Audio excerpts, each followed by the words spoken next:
O Chandler, de Friends, infelizmente encontrado morto nesse último fim de semana na casa dele, em Los Angeles, com 54 anos, né, novo, então isso chama a atenção do mundo todo, não só pelo protagonismo dele na série, pelo alcance que ele sempre teve, mas principalmente pelas circunstâncias da morte, né, muito novo. É uma notícia estarrecedora, principalmente para os fãs de Friends, e aí são milhões de fãs, não só nos Estados Unidos, mas muitos aqui no Brasil, no mundo todo de forma geral, né. E para conversar sobre isso, sobre toda essa repercussão, o próprio legado do Matthew Perry com a gente tem uma convidada muito especial, a Miriam Spritzer, diretamente de Nova York, onde se passava justamente a série Friends. Miriam, muito obrigado pela participação, seja bem-vinda.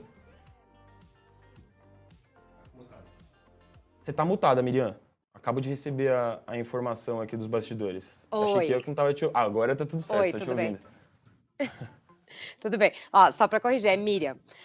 Miriam, Mas, desculpa. enfim, isso, imagina, acontece. Não, achei melhor avisar, porque, né, é um nome não tão comum. Então, Friends, na verdade, ele foi filmado em Los Angeles, a história se passava em Nova York, e até um momento muito interessante ontem é que muitos fãs foram lá para frente do edifício onde o Friends, a cena externa, né, onde teoricamente moraria o Joey, Chandler, Mônica, Rachel, eles foram ali para essa fachada desse prédio, que é um lugar super icônico de Nova York, que é quase o que uma peregrinação de todos os fãs de Friends. E ontem, com a notícia da morte do Matthew Perry, muita gente foi lá prestar alguma homenagem, apesar de apenas ter sido um cenário externo, né? Eu aproveito então até, diante desse seu relato, dessa peregrinação, para te perguntar sobre a repercussão da morte aí nos Estados Unidos. Qual foi o impacto? Aqui no Brasil foi muito grande.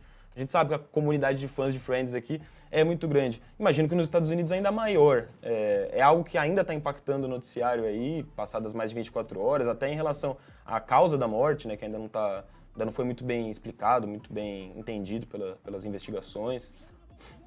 Sim, a gente está vendo, na verdade, bom, toda a indústria do entretenimento está de luto, né? E é uma questão, como tu acabou de comentar, ele é um ator muito novo, ainda tinha muita coisa para entregar. É uma pessoa que, por muitos e muitos anos, brigou contra a adição, contra a depressão, né? Ele estava num novo momento da carreira dele, depois de ter escrito a biografia. Ele começou a fazer muitos trabalhos também que, pelo que ele deixou claro na biografia dele, é o que ele queria que fosse o legado dele, que era ajudar pessoas que também passam pelas mesmas dificuldades que ele passou, para saírem dessa situação, para se ajudarem, para conseguirem pedir ajuda para outros. Então ele fala que ele sabia que ele ia ser muito lembrado pelo Chandler, e fica muito feliz que as pessoas iriam rir disso, iam ter essa memória muito simbólica dele, né, que é uma memória muito boa, mas que o que ele realmente queria que fosse o legado foi o quanto que ele ajudou outras pessoas.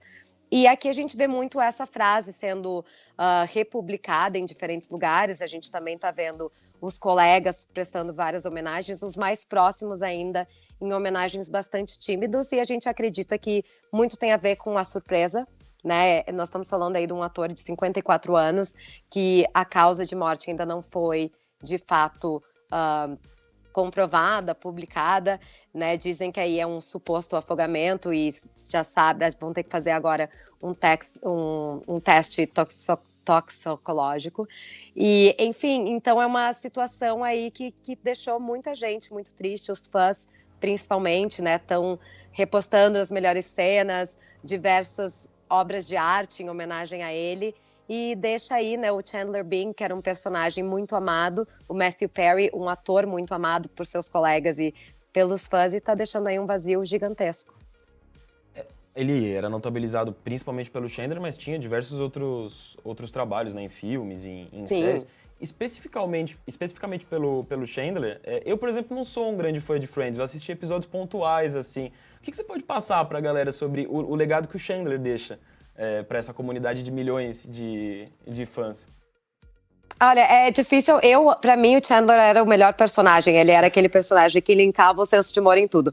Porque ele sempre tinha uma frase, pegava um momento mais dramático da série, e ele era aquele cara que soltava aquela frase que cortava o drama. Ele era o cara que ele trazia coisa engraçada, ele era irônico, ele era sarcástico. Ninguém entendia exatamente o que ele fazia no trabalho dele, que eu moro em Nova York há uns 15 anos, isso é uma coisa muito normal. Então a gente começa a se cruzar com vários Chandlers aí na vida. Então ele era um personagem que foi super bem escrito, e eu acho que os fãs de Friends... bom, também simboliza que não vai ter um reencontro não vai ter um revival, né, do Friends, que também isso é uma das questões ali que muita gente está comentando, que não tem como fazer um Friends sem o Chandler. Ele era um personagem que teve um arco muito interessante. Ele começa um menino super imaturo, que tem dificuldade de ter relacionamento, acaba se relacionando com a Mônica, que é uma das personagens principais. Eles casam, eles têm dificuldade para ter filho, eles eventualmente têm filho, eles são, então... Ele é um personagem super âncora da história. Eu acho que os trabalhos que ele fez fora de Friends, apesar de ter feito diversos filmes, eu assisti ele numa série, uma das coisas na época que eu achei muito interessante, que era uma época que ele tentou dissociar um pouco da imagem dele, né, o Matthew Perry, do personagem Chandler.